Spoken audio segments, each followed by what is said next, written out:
Comisaría Petituar. Hoy vamos a participar de la capacitación sobre el tema Prevención y Sanción del Hostigamiento Sexual, organizado por la Defensoría del Policía en coordinación con la Comisaría PNP Petituar. Damos la bienvenida al doctor Eber Ruiz Vargas, director general de la Defensoría del Policía. Adelante, doctor Ruiz. Señor Comandante, Policía Nacional del Perú, Luis Emilio Rubio Vargas, comisario de la Comisaría PNP de Petituars. Señorita Claudia Rosa Simas, abogada de la Defensoría del Policía. Señores oficiales y suboficiales de la Comisaría de Petituars. He asumido la Dirección General de la Defensoría del Policía con el ineludible compromiso de trabajar esforzada y permanentemente para garantizar sus derechos humanos. Con el apoyo de la alta dirección y el despacho ministerial, la Defensoría del Policía ha decidido acercarse más al policía, a ese servidor del Estado que tiene la vocación y compromiso de velar por nuestra seguridad ciudadana y la tranquilidad pública. La Defensoría del Policía está fortaleciendo sus ejes de competencias que se centran en la defensa de sus derechos en materia de salud, igualdad, discapacidad, derechos laborales, pensiones y beneficios. La tarea es ardua, pero ustedes se encuentran en situación de actividad, de disponibilidad y tantos otros en retiro, con discapacidad, pensionistas y derechohabientes, son nuestro principal objetivo. Pero también estamos buscando contribuir al fortalecimiento de su preparación policial a través de la capacitación. Nos estamos conectando con todas las comisarías a nivel nacional y con diversos temas. Ustedes no son la excepción y lo hacemos con todo el entusiasmo. Mi agradecimiento a usted, señor comandante PNP Luis Emilio Rubio Vargas, por su apoyo y alto espíritu de colaboración. A ustedes, señores efectivos policiales, por su valioso tiempo. Estamos para atenderlos y orientarlos con sus requerimientos y solicitudes que consideren necesario, absolver o solucionarlo en beneficio de sus derechos fundamentales y de toda la familia policial. Muchas gracias. Muchas gracias, doctor Ruiz. Seguido damos pase al comandante PNP Luis Emilio Rubio Vargas, comisario de la Comisaría PNP Petituars, quien nos dirigirá unas palabras. Adelante, comandante Rubio. Muchas gracias. Señor Eber Ruiz Vargas, director general de la Defensoría de Policía. Señora Claudia Rosa Simas, abogada de la Defensoría de Policía. Señores oficiales, suboficiales, especialistas de la Policía Nacional de la Comisaría de Petituars. Señoras y señores, veo con mucho beneplácito cómo nuestra Defensoría de Policía de alguna manera está tratando de llegar a cada rincón de todas las dependencias policiales para poder de alguna manera tener un acercamiento a este policía que mucho necesita a veces de su defensor público, en este caso el abogado, que de alguna manera tiene que apoyarlo ante muchas intervenciones policiales de las cuales muchas veces somos objetos de maltrato y a veces abusos de autoridad y que no tenemos a veces los medios suficientes para poder defendernos. Le agradezco sinceramente por estar ahí y pretender estar al lado de su policía y poder apoyarlos en todo momento, en toda circunstancia, de todas las intervenciones que tuvieran lugar y que requieran del asesoramiento jurídico para la defensa, para su defensa en particular, ante las diversas intervenciones y actuaciones que tiene en el día a día en beneficio de la seguridad ciudadana. Muchas gracias. Muchas gracias, comandante Rubio. A continuación presentamos a la doctora Claudia Rosa Simas, asesora legal de la Defensoría del Policía, quien en esta oportunidad tendrá a su cargo el desarrollo del tema Prevención y Sanción del Hostigamiento Sexual. Adelante, doctora Claudia. Muchas gracias, Vivian. Muy buenos días. Señor doctor Eber Luis Vargas, director general de la Defensoría del Policía del Ministerio del Interior. Señor comandante de la Policía Nacional del Perú, Luis Emilio Rubio Vargas, comisario de la Comisaría PNP de Petituar. Señoras y señores oficiales y suboficiales de la Policía Nacional del Perú de la Comisaría de Petituar. Señoras y señores, tengan todas y todos ustedes muy buenos días. En primer lugar, agradecerles muchísimo la atención y agradecerles también la oportunidad de poder estar con ustedes en esta jornada de inicio de semana y permitirnos compartir con ustedes algunos de los temas que desde la Defensoría del Policía, como bien ha señalado nuestro director general, compartimos y desarrollamos con bastante entusiasmo, con el ánimo de fortalecer sus capacidades para la función que desarrollan, pero también para que conozcan cuáles son los derechos que les asisten en caso de una vulneración de sus derechos humanos. En esta oportunidad, como ha señalado mi compañera Vivian, me toca desarrollar el tema de prevención y sanción del hostigamiento sexual dentro de los órganos policiales. Pero es un tema que también es importante que ustedes conozcan porque, como vamos a desarrollar en unos momentos, esta forma de violencia o esta modalidad de violencia, desde el año 2019 también se constituye como un delito penado por ley. Por lo tanto, es probable que en el desarrollo de sus funciones puedan recibir una denuncia respecto de esta modalidad de violencia. Bien, vamos a empezar entonces. Voy a abrir la pantalla. Vivi, por favor, me confirma si se ve. Claro que sí, Claudita. Bien, me voy a ayudar de una presentación PowerPoint que luego Vivi va a compartir con ustedes, así que no pierdan cuidado que toda la información que vamos a desarrollar, luego ella se les va a pasar. Vivi, ¿me confirmas, porfis? Se aprecia, Claudita. Ya, fantástico. Si hubiera algún problema, este PPT ya te lo pasé, ¿ya? Para que, porfa, si me ayudes. Claro. Ya, fantástico. Bueno, empezamos. Entonces, como ya les había dicho, el día de hoy vamos a desarrollar el tema relativo a la prevención y sanción del hostigamiento sexual y nos vamos a centrar al procedimiento administrativo especial cuando esta modalidad de violencia se produce dentro de los órganos policiales. Pero como ya les había dicho, vamos a tocar también o desarrollar también sus conceptos generales, o sea, el marco conceptual, a fin de que si en el ejercicio de su función policial conocen de algún caso que esté vinculado a esta forma de violencia, puedan entonces también saber cómo proceder. Muy bien. Entonces, lo primero que habría que decir es que el hostigamiento sexual laboral que se produce en el ámbito de las relaciones laborales es una modalidad de acoso. En general, cuando nos referimos o hacemos alusión al acoso, estamos haciendo referencia a una modalidad de violencia que supone que una persona mediante cualquier medio hostiga, asedia, molesta, vigila o persigue a otra persona sin su consentimiento. Y esta modalidad de acoso puede generarle y le genera una disconformidad o malestar que pudiera alterar, ¿no?, el normal desarrollo de su vida cotidiana. Así entendido, entonces, el acoso se puede manifestar de diversas maneras y en distintos ámbitos, ¿no? Puede manifestarse, aquí les he planteado algunas modalidades de acoso dependiendo hacia quién esté dirigido y en el ámbito en el cual se desarrolla, ¿no? Tenemos el que conocemos como el acoso escolar o moving, que es aquel acoso que se desarrolla en el ámbito de las relaciones estudiantiles entre pares, ¿no? Recientemente hemos visto imágenes muy fuertes, muy duras, de modalidades de acoso que se han producido aquí en la capital y también en la región norte del país, ¿no? Respecto del cual, ¿no?, las autoridades han expresado que ya se han iniciado las investigaciones.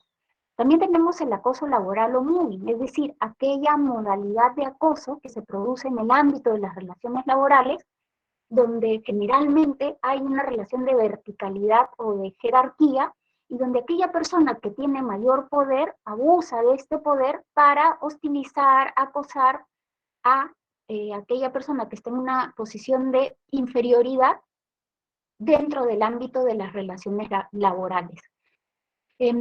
Esta forma o modalidad de acoso, a diferencia del acoso sexual laboral, como su nombre lo indica, carece de la connotación sexual o sexista. De ahí que su nombre se conoce como mobbing, porque es una modalidad de violencia mediante la cual, ¿no?, se ejerce esta presión, ¿no?, exigiendo a la persona que desarrolle actividades que están fuera, digamos, para lo cual se le contrató.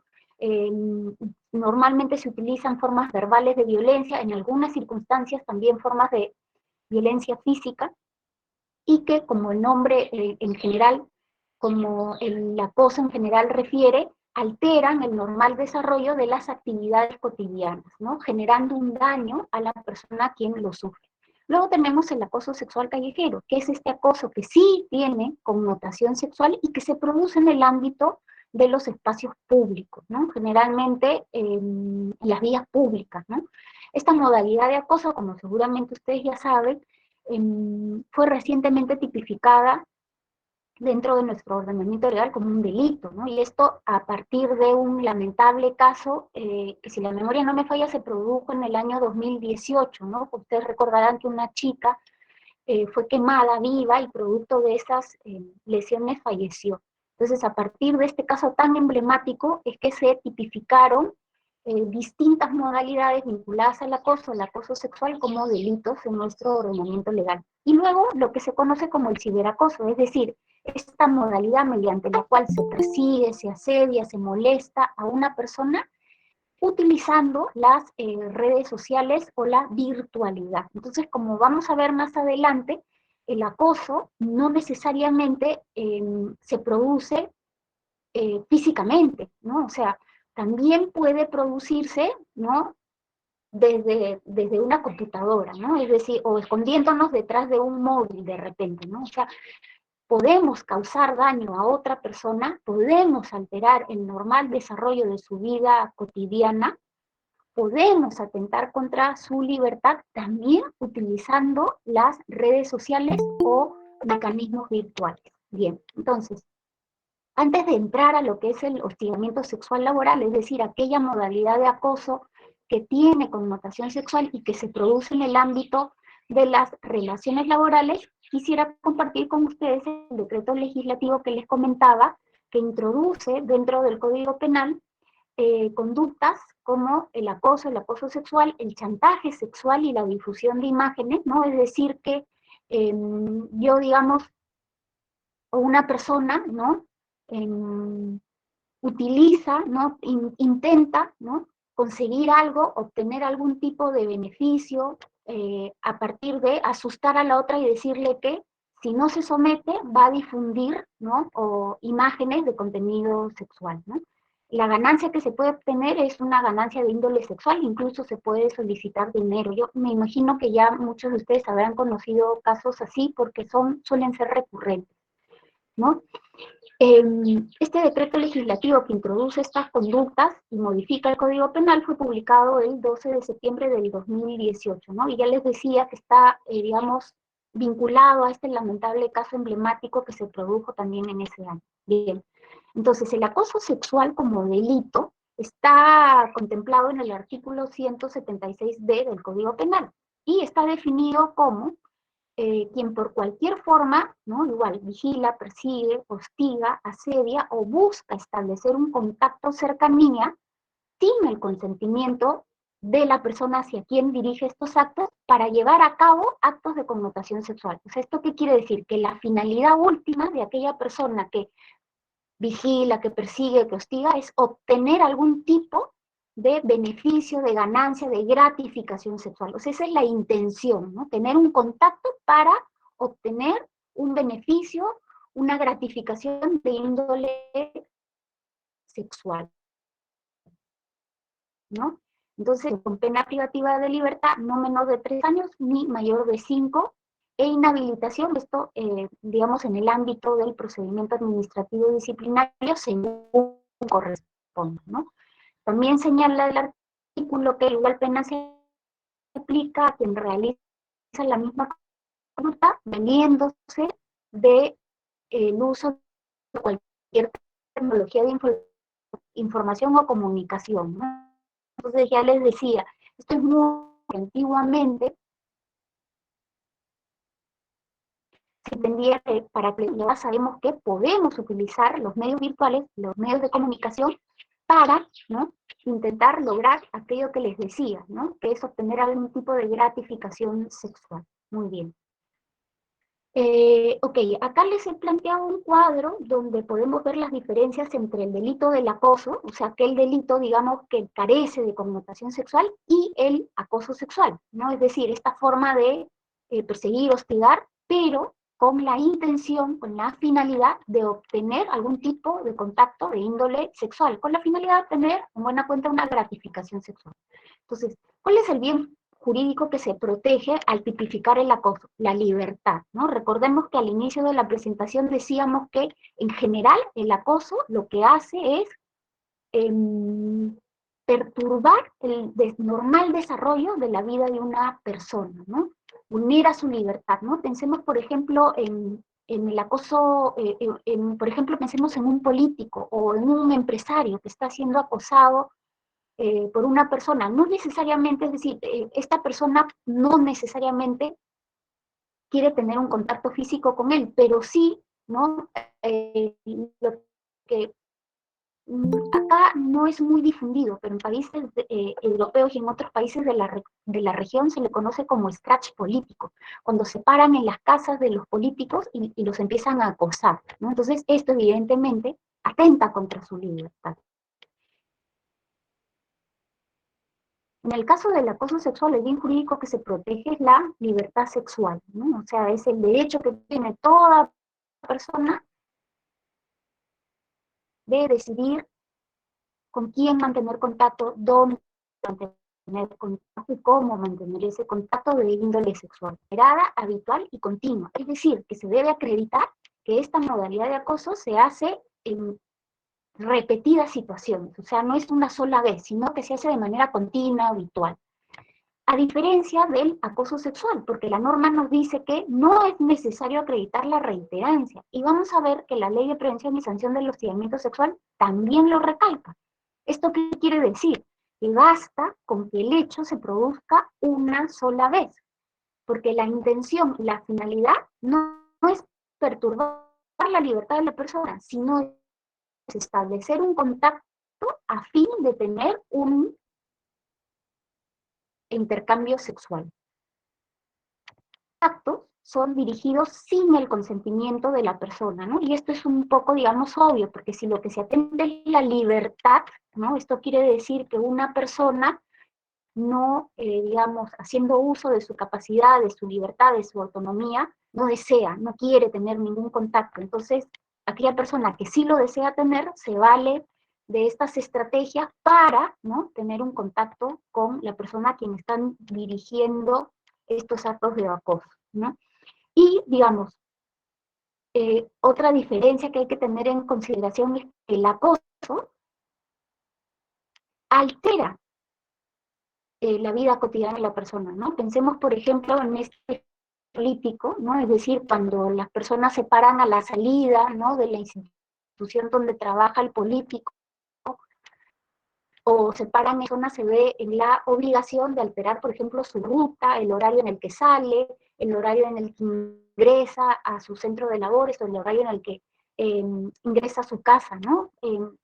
Alguna vez he conocido un caso de un joven que había sido acosado, esto en el ámbito de las relaciones estudiantiles, y se veía en la necesidad de cambiar su ruta de traslado, o la ruta que utilizaba para llegar a su centro de estudios, debido a que era acosado constantemente por unos vecinos del barrio donde vivía, ¿no? Este acoso carecía de connotación sexual, pero sin embargo atentaba contra su libertad, ¿no? En este caso la libertad de tránsito, y alteraba el normal desarrollo de su vida cotidiana.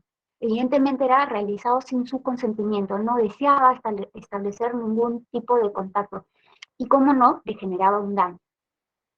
En el caso del acoso sexual decíamos que bastaba con que se produjera una sola vez, ¿no?, para que ya pudiera se configure como tal.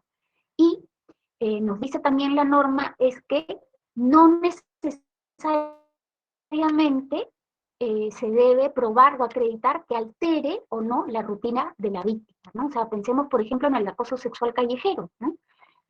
Por ejemplo, el que se produce dentro del transporte público, ¿no? O en pensemos, por ejemplo, cuántas veces hay chicas que son perseguidas desde que salen de su casa hasta, digamos, el lugar donde van a tomar el transporte público, y aquella persona, ¿no? Intenta tener un contacto físico y de alguna manera obtener gratificación sexual, y el daño se produce, ¿no? Entonces, no es necesario que se produzca varias veces. El daño de esta forma se configura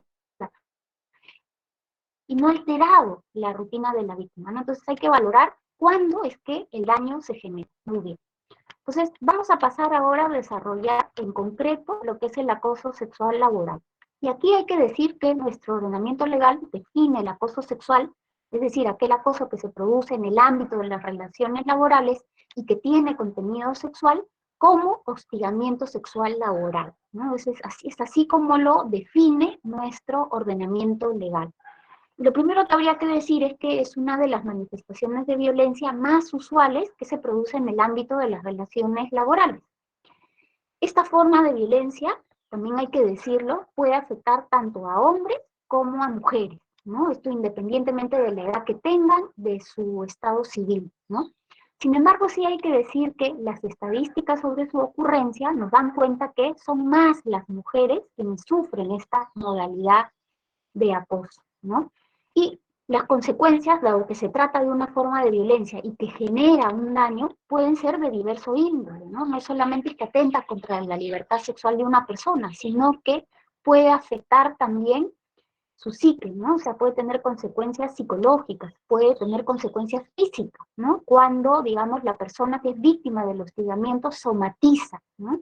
Esta modalidad de maltrato. ¿Cómo no? Puede tener consecuencias de índole económico, ¿no? Pensemos, por ejemplo, en una víctima de hostigamiento sexual que se ve en la necesidad de renunciar porque ya se hace insoportable la modalidad de acoso, ¿no? Entonces, evidentemente, esto afecta, atenta contra el derecho que tiene toda persona de trabajar en un ambiente seguro y en igualdad de oportunidades. Y cómo no, redunda en su capacidad económica. Y aquí me gustaría hacer esta reflexión porque, claro, ¿no? O sea, cuando nosotros, por ejemplo, pensamos en el acoso sexual típico, es decir, en aquel acoso que se produce en el ámbito de una relación vertical, donde hay jerarquía, siempre pensamos en este ejemplo clásico, ¿no? Que es el de un gerente, un jefe que acosa a su subordinada, a su secretaria, ¿no? Entonces, cuando nos ponemos en la piel de esta chica, podríamos imaginar, por ejemplo, que puede ser una chica soltera, casada, que puede tener hijos o no, pero que es una chica que necesita el trabajo, como cualquiera de nosotros necesita el trabajo, y que a partir de ese trabajo, ¿no? Puede ella, digamos, desarrollar su proyecto profesional, el proyecto de vida que ha elegido, y cómo no, ¿no? El sustento de vida.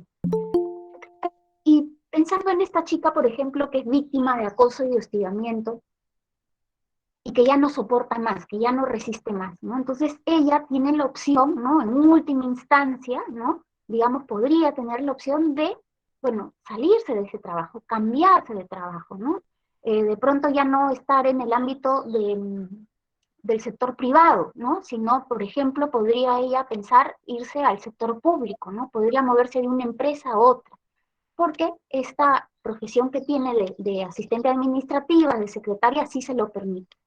Pero ¿qué pasa, por ejemplo, cuando una persona que pertenece a la Policía Nacional del Perú o a las Fuerzas Armadas es víctima de hostigamiento sexual? Esto ya no es tan fácil, porque una persona que ingresa a la Policía Nacional, que ingresa a las Fuerzas Armadas, tiene una apuesta de vida, tiene una apuesta para desarrollar su profesión en una institución, tiene una línea de carrera a la que aspira, digamos, ascender, desarrollar. Entonces, esto se los comento para que ustedes valoren, consideren lo difícil que puede ser para una persona que pertenece a la Policía Nacional del Perú o a las Fuerzas Armadas denunciar un hostigamiento sexual. Porque esta persona tiene miedo a las consecuencias que esta denuncia pudiera suponer, incluso miedo a rechazar un acto de hostigamiento sexual. porque evidentemente va a tener un impacto, o pudiera tener un impacto negativo, no solamente en el trabajo que está desarrollando en el momento, sino en el desarrollo de su carrera profesional, en la aspiración que válidamente tiene esta persona y que tienen, me imagino, todos ustedes, de ascender, ¿no? De llegar al máximo grado al que su carrera les permite, ¿no? Entonces, es importante que reflexionemos al respecto para que podamos comprender la difícil situación que atraviesa una víctima de hostigamiento sexual dentro de una institución como la policía o de las Fuerzas Armadas. Bien, entonces, aquí les planteo cuáles son las normas que regulan el hostigamiento sexual laboral, y también aquellas que regulan el hostigamiento sexual laboral dentro de los órganos policiales y no policiales. Bueno, tenemos la ley, que es la ley 27942, Ley de Prevención y Sanción del Hostigamiento Sexual, que fue aprobada en febrero del 2003, y que, bueno, entre las distintas, digamos, generalidades que introduce, define qué es el hostigamiento sexual, cómo se manifiesta, cuál debe ser la política que tenga el Estado para enfrentar y erradicar esta modalidad de violencia.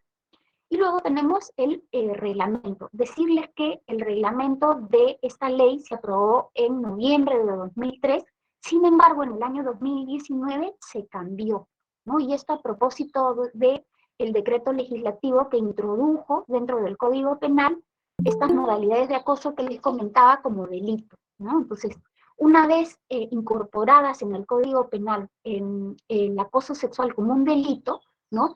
Se modificó el reglamento y se aprobó uno nuevo en el año 2019. El reglamento de la Ley de Prevención y Sanción del Hostigamiento Sexual, ¿no? Desarrolla qué es el hostigamiento sexual, cuáles son las distintas formas de manifestarse, cuáles son los principios desde los cuales se debe investigar esta modalidad de violencia y atenderla, los enfoques también desde los cuales se debe atender esta problemática, y establece cuál es el procedimiento de investigación y de sanción. Entonces tiene un capítulo especial dirigido a la investigación y sanción del hostigamiento sexual que se produce dentro de los órganos policiales, que vamos a desarrollar con detenimiento. Y finalmente mencionarles que en el año 2012 se aprobó en el Ministerio del Interior una directiva que establece cuáles son las normas y procedimientos para la prevención y atención del hostigamiento sexual en los órganos policiales y no policiales del Ministerio del Interior. Sí hay que decir y hacer la salvedad que esta directiva continúa vigente, sin embargo, a la fecha está un poco desfasada, porque como ustedes, como les he podido comentar, en el año 2019 se aprobó un nuevo reglamento. Y también hay que decir que dentro de la Policía Nacional del Perú han habido muchos cambios, ¿no? Tenemos una nueva ley, un nuevo reglamento de la ley, hay una nueva ley que establece cuál es el régimen disciplinario de la Policía Nacional del Perú, ¿no? Entonces tengan en cuenta esto.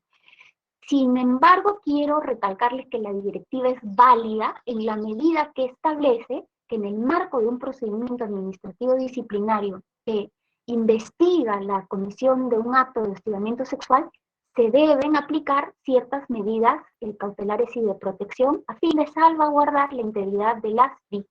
¿De acuerdo? Muy bien. Entonces, vamos al marco conceptual.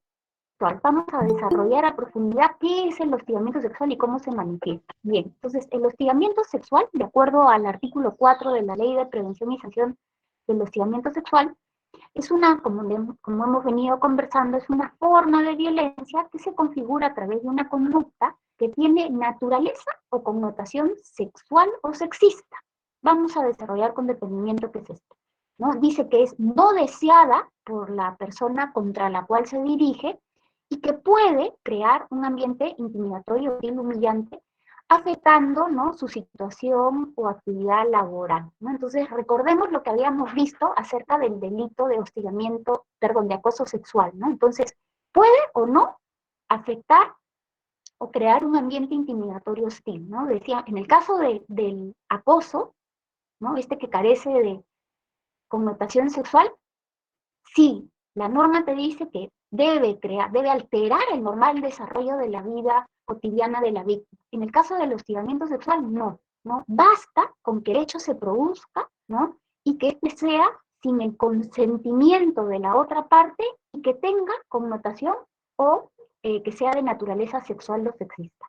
Nos dice también la norma que no se requiere acreditar la reiterancia ni el rechazo, ¿no? Entonces, al igual que lo que establece el delito de acoso sexual, no se requiere acreditar la reiterancia, entonces basta con que el hecho se produzca una sola vez, porque se entiende que con que se produzca una sola vez ya está el daño hecho, ¿no? Ya la violencia se ha generado, ya se ha atentado contra la libertad sexual de la persona. Y también la norma nos dice que no se requiere acreditar el rechazo, ¿ya? Y esto es algo que está muy vinculado a lo que les decía al inicio, ¿no? Sin embargo, es importante tener en consideración que precisamente en el ámbito de las relaciones laborales, y sobre todo en aquellas donde hay jerarquía, donde hay una posición de verticalidad, ¿esto qué quiere decir? Donde hay una persona que tiene mayor poder o una situación, digamos, de superioridad frente a otra que se encuentra en una posición de subordinación, es difícil poder expresar el rechazo, ¿no?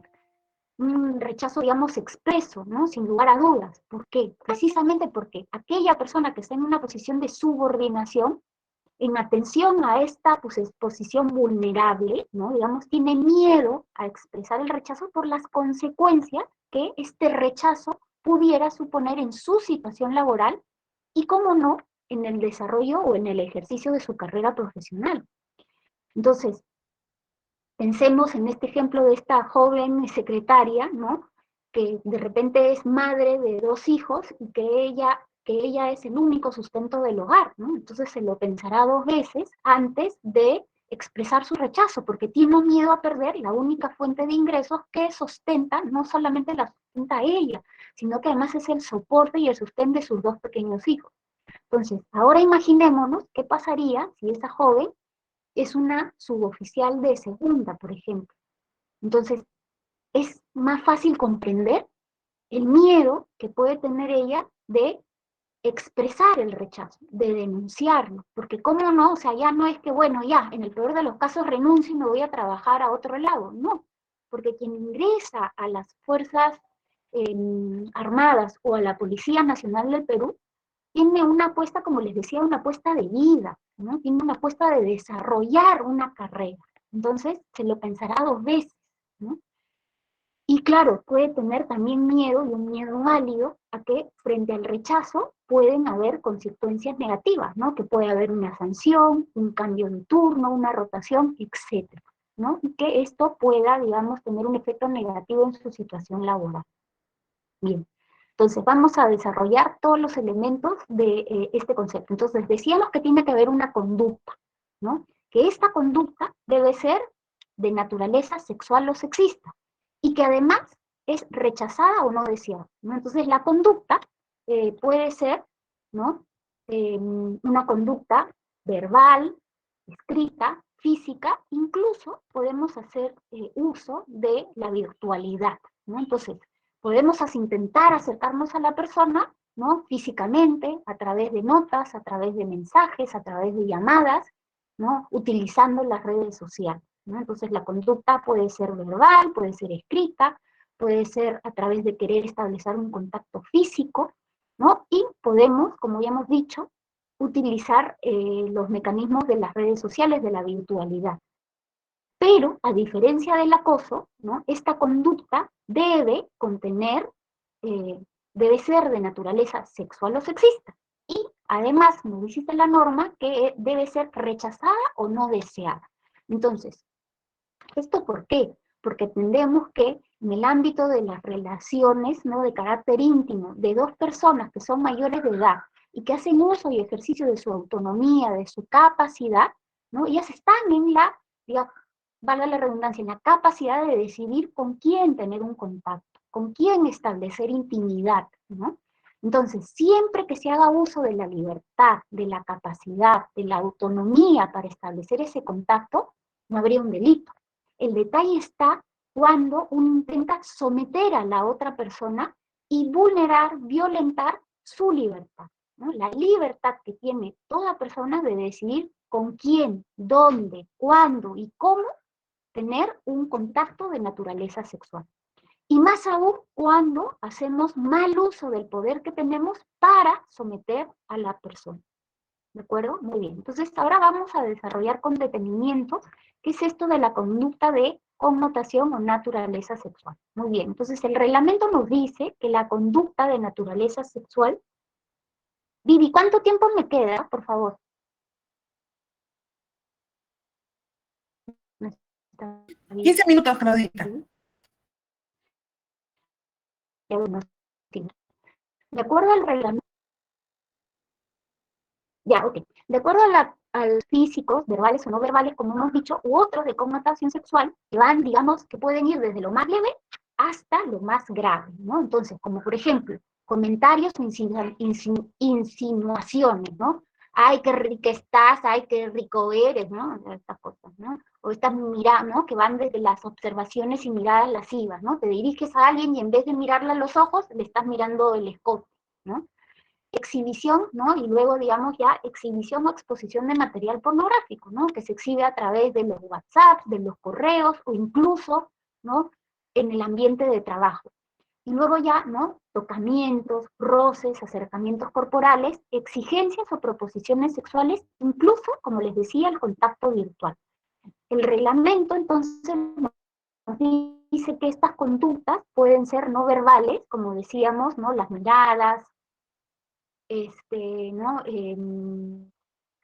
Acá miradas, observaciones, ¿no? Las conductas verbales, que son, digamos, estos comentarios, insinuaciones, ¿no?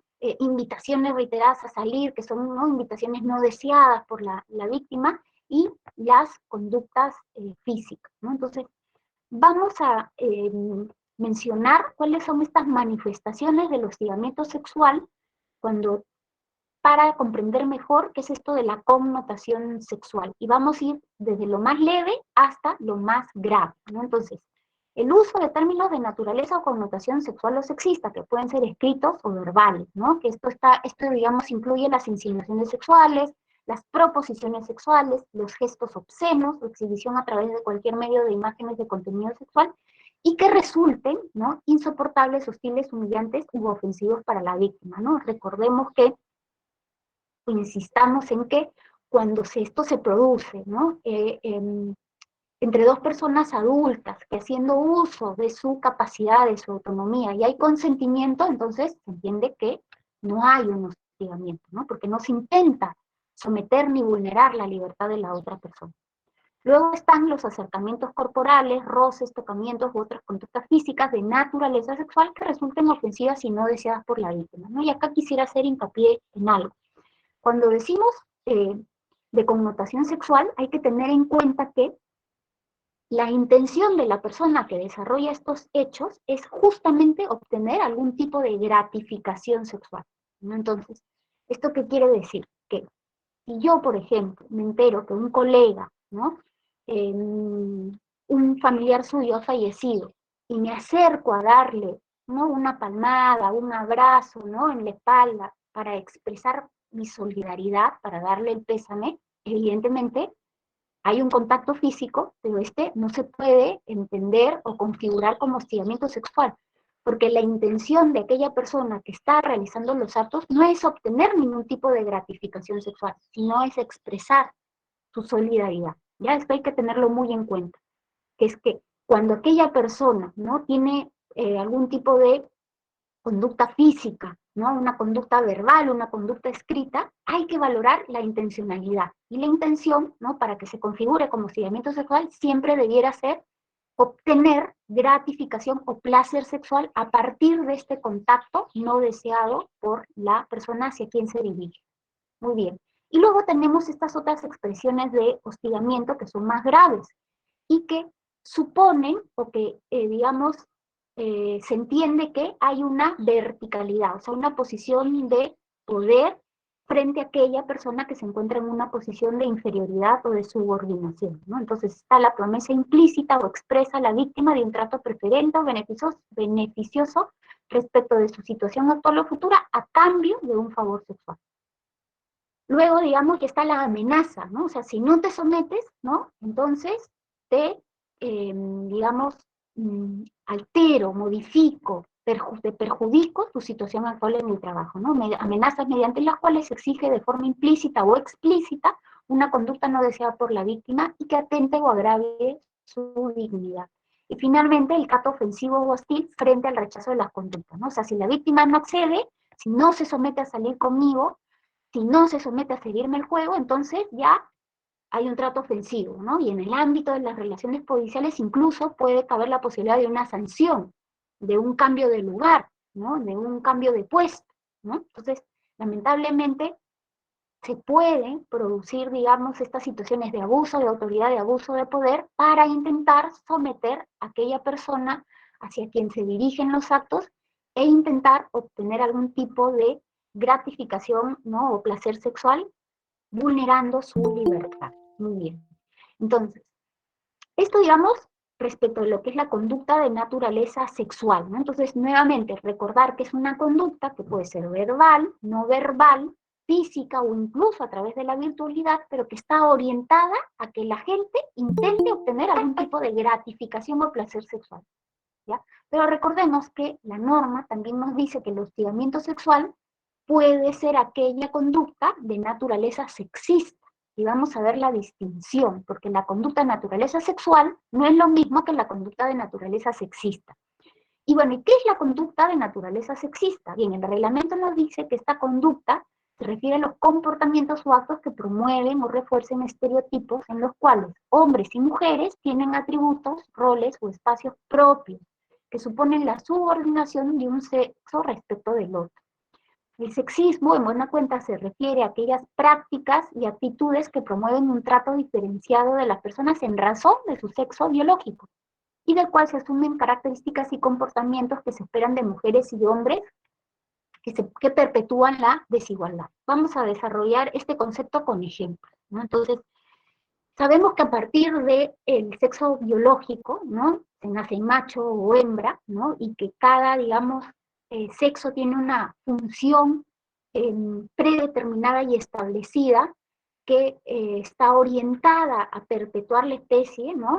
Los hombres engendran, las mujeres gestan, ¿no? Y que son atributos que no cambian en el tiempo o en el espacio, ¿no? Son atributos fisiológicos, biológicos, con los que nacen las personas y que no cambian, ¿no? O sea, somos macho y hembra hoy aquí en el Perú, o en la China hace 100 años, o en África hace 70.000 años, ¿no? Entonces, estas son, digamos, el sexo alude a características y atributos que son fisiológicos y biológicos que no cambian. Sin embargo, hay que decir que respecto de estas diferencias se han construido otras de índole cultural y de índole sociológico. Y a estas diferencias o estas características se les denomina género, ¿no? Lo femenino de lo masculino. Y hay que decir que estas distinciones más bien sí cambian y pueden cambiar, ¿no? Pensemos, por ejemplo, ¿no? Piensen en sus abuelas. Qué distinta era la vida de sus abuelas a la vida, por ejemplo, que tienen ahora sus compañeras de vida o sus hermanas o incluso sus propias hijas, ¿no? Antes era muy difícil ver a una mujer, por ejemplo, de presidenta de Congreso, ¿no? Las mujeres generalmente se dedicaban al trabajo del hogar. Y aún cuando realizaran un trabajo remunerado, normalmente este trabajo estaba vinculado a una actividad del cuidado, ¿no? Trabajar, por ejemplo, en una casa o trabajar, por ejemplo, de enfermera. Y ahora, qué distinta es la vida de las mujeres. Y esto es porque lo femenino y lo masculino cambia con el tiempo, ¿no? Entonces, esto alude, digamos, a las tareas, a las actividades, pero también a los atributos que se le asignan a hombres y a mujeres en función de su sexo biológico. Entonces, ¿cómo a partir de estas diferencias se pueden generar desigualdades? Vamos a ver, ¿no? Entonces, pensemos, por ejemplo, en un suboficial de tercera que trabaja en la comisaría de Petituar. Esto, por supuesto, es un ejemplo. Entonces, pensemos que este compañero es de la Alianza Lima, ¿no? Es que el día de hoy ha llegado a la comisaría y se ha puesto a llorar desconsoladamente. ¡Guau, guau, guau! Entonces, ¿no? Estaba triste porque, claro, perdió 2-0, ¿no? El clásico. Entonces, otro compañero lo mira llorando, lo mira pero así llorando, a moco tendido, y le dice, ¿pero qué te pasa? Ah, que estoy triste porque ha perdido la U. Y voltea y le dice, pero cállate, pareces una niña, no seas maricón, no llores, ¿no? Entonces, claro, este tipo de comentario, ¿no? Alude precisamente a estas distinciones. ¿Por qué? Porque se espera que un hombre no llore, no exprese sus emociones, y más bien se considera que el llanto es una expresión, ¿no?, propia de las mujeres y que supone una debilidad. Y no solo es que se le considera débil por llorar, sino que además, ¿no?, se le sanciona y se le dice, ¿no?, digamos, adjetivo que tiene una connotación peyorativa, negativa, maricón, o sea, no eres un hombre, ¿no? O sea, el hombre que expresa vulnerabilidad, que expresa una emoción, que expresa un sentimiento de dolor a través del llanto, ¿no? Hay una reacción de rechazo, una reacción de sanción respecto de esta expresión tan humana que es el dolor, porque todos sentimos dolor. Yo imagino para los aliancitas, yo soy también de la alianza, a todos nos ha dolido, ¿no? Y bueno, hay algunos que expresan el llanto expresan, digamos, el dolor con el llanto. Entonces, reprimir esto, probablemente si hubiera sido yo la que me hubiera puesto a llorar, me hubieran dicho, ya, pues, pero bueno, no es para tanto. Pero jamás nadie me hubiera dicho, oye, eso no es de mujeres, no se llora, ¿no? No seas cobarde, o sea, jamás me lo hubieran dicho, ¿no? Y es porque se espera de hombres y mujeres reacciones distintas frente a lo que es el dolor, la decepción o una desilusión. Y lo propio podríamos decir, por ejemplo, pensemos también en un ejemplo ficticio de la comisaría de Petituar, de una compañera, la suboficial de tercera, Elizabeth Zambrano, ¿no? Entonces, pensemos que están en formación, ¿no? Y que de pronto el responsable de la comisaría hace una pregunta dirigida a todo su equipo y la suboficial de tercera levanta la mano, ¿no?, muy presta a ella para contestar. Y de pronto un compañero le dice, oye, cállate, no hables, a ti, ¿tú por qué hablas? Si tú eres una mujer, ¿qué haces acá?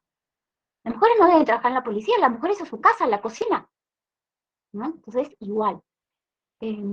¿Por qué?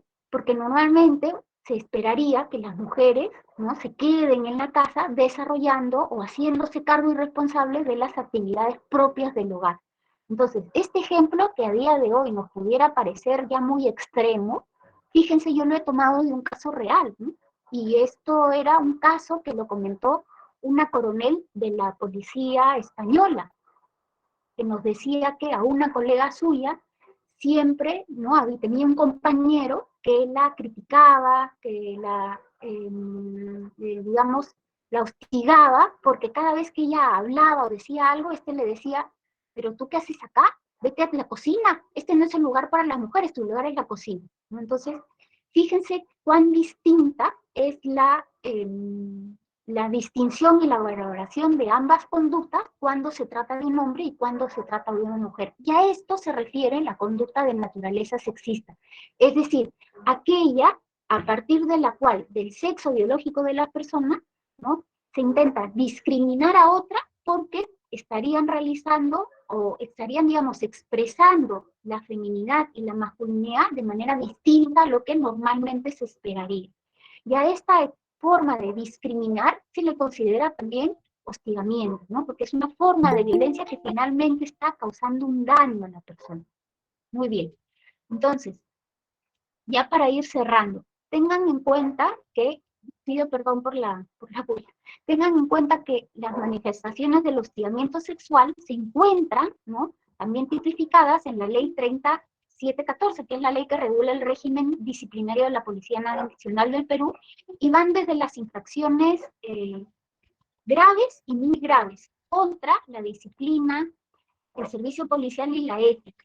Incluyen sanciones que van desde los 11 días de rigor hasta el pase a la situación de retiro. Vamos a verlas rápidamente. Tenemos la infracción grave número 35, que supone hacer insinuaciones, gestos, proposiciones obscenas y usar términos de naturaleza o connotación sexual, que pueden ser verbales o escritos, y que tiene una sanción que va desde los 11 a los 15 días de rigor.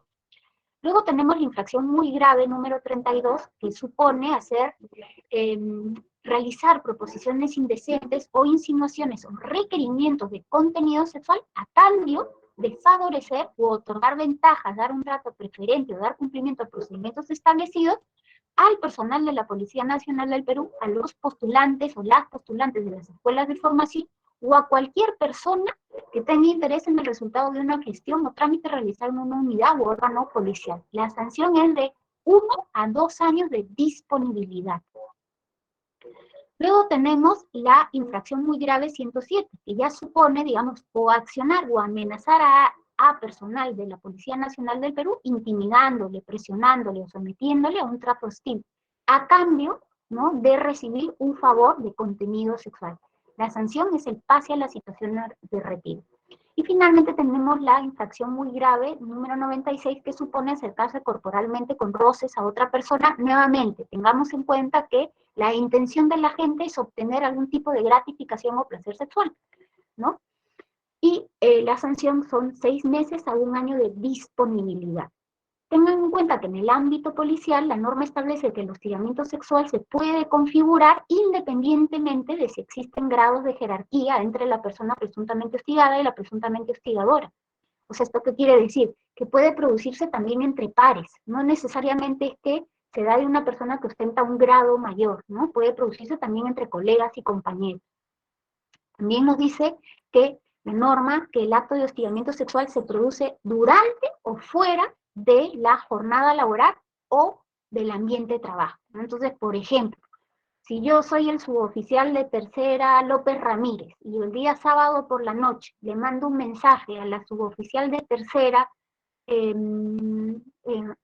Rojas Zambrano, ¿no? Entonces, y ella, ambos estamos fuera del servicio, fuera de la comisaría, ¿no? Y le mando un WhatsApp y le digo, hola, ¿qué estás haciendo?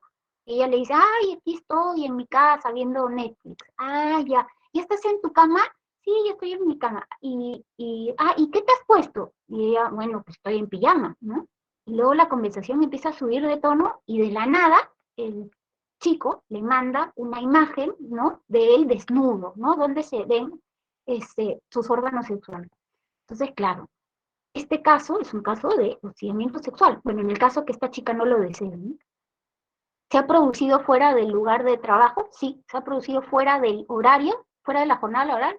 Sí, pero son personas que trabajan, ¿no?, están vinculados, tienen un vínculo laboral, ¿no? Entonces, la norma dice que aún así se configura el hostigamiento sexual.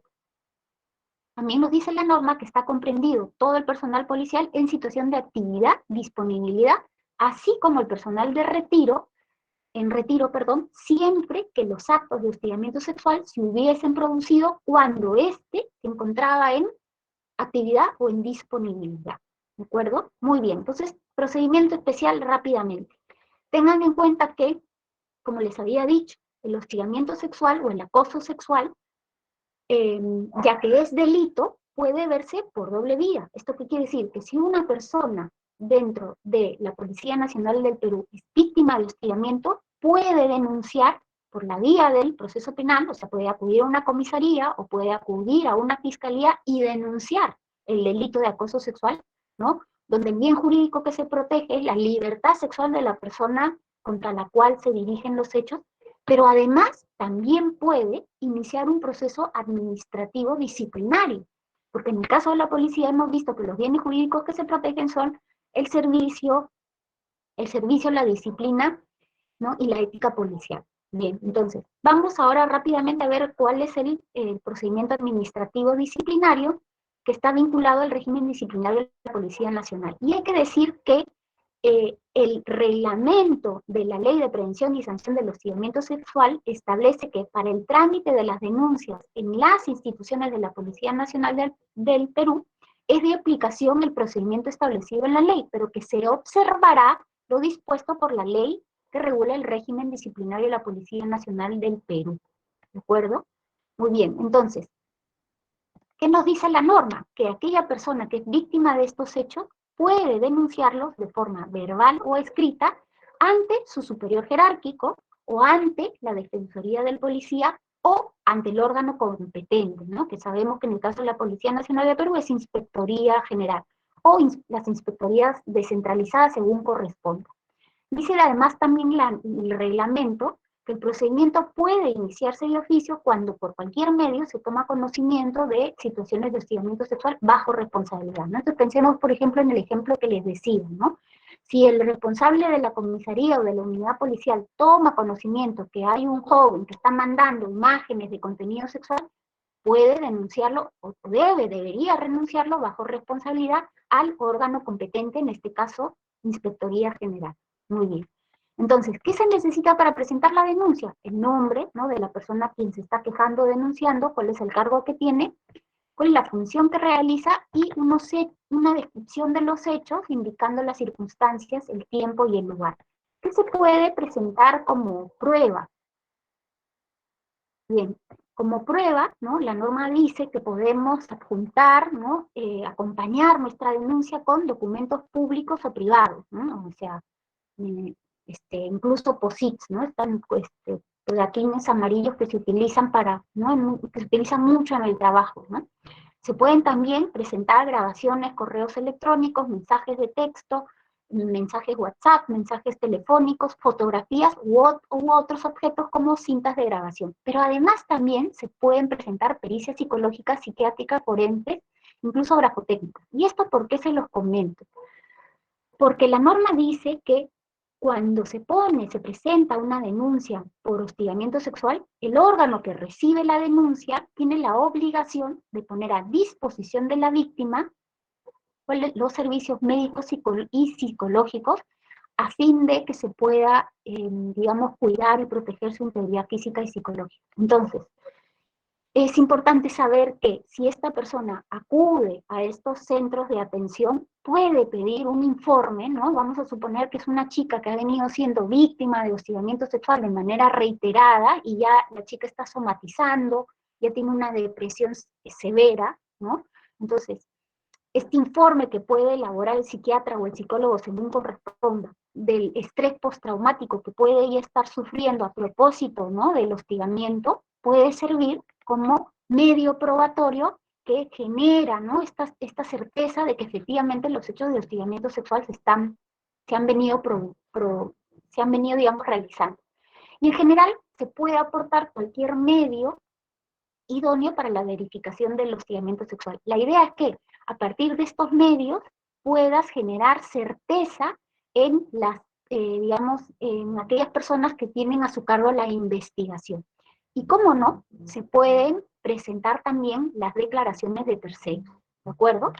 Entonces, ya para terminar, mencionarles que tanto la directiva que les mencionaba, la 017 del 2012, como el reglamento de la Ley de Prevención y Sanción del Hostigamiento Sexual establecen que hay medidas de protección que se pueden otorgar a favor de la víctima. Y esto con la idea de cautelar, ¿no?, de proteger su integridad física y su integridad emocional, ¿no? Como por ejemplo la rotación de la persona presuntamente hostigadora.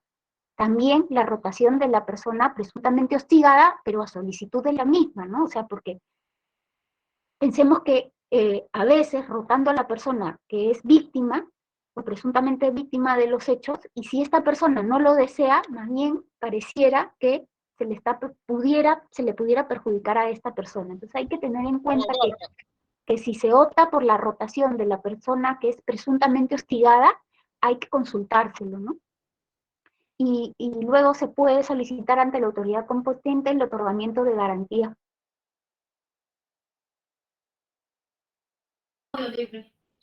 Su audio, doctora Claudia, no se le escucha muy bien. Se fue el audio.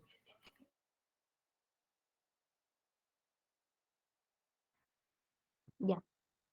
Entonces, les decía que estas medidas también Ahora se pueden conceder, sí, ya, gracias, que estas medidas de protección también se pueden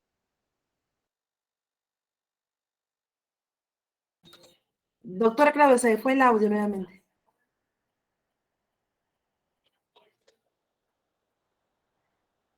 ¿Ahora?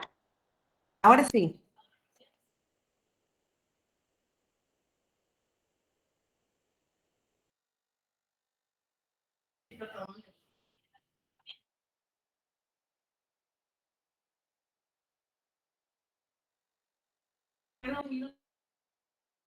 Doctora Claudia, nuevamente el audio. Ya queda un minuto, por favor. Ya, bueno, no sé qué pasa, perdónenme. Entonces, estas medidas de protección que hemos... Prometo que no soy yo la que lo está pagando, ¿eh? No sé qué pasa. Ya, les decía que estas medidas de protección voy a dejar de tener, ya, ok. Les decía que estas medidas de protección que se pueden conceder a favor de...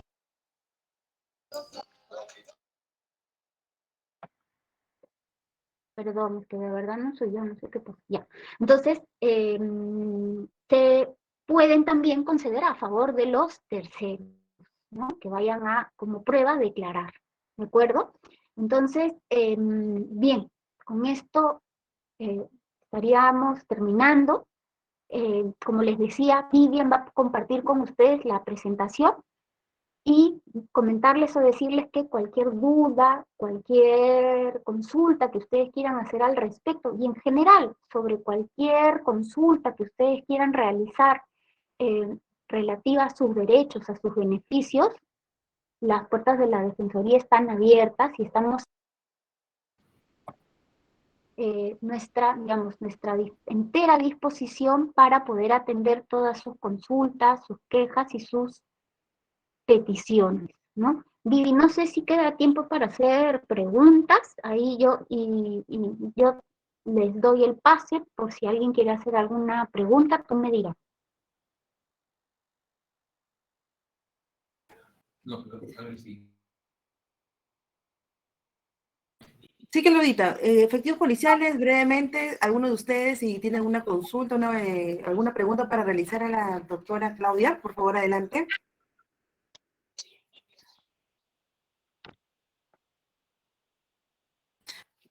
Bien, muchas gracias a todos ustedes.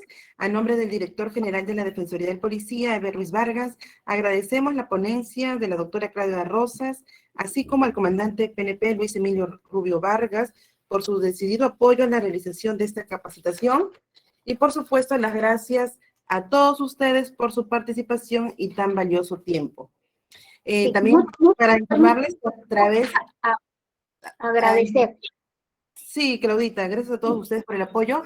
Comentarles también que a través de nuestro canal de YouTube pueden ingresar para ver la grabación de esta capacitación. Asimismo, a través de su comisario se les va a hacer llegar el PPT de la información que la doctora Claudia ha tenido a bien a brindarnos el día de hoy.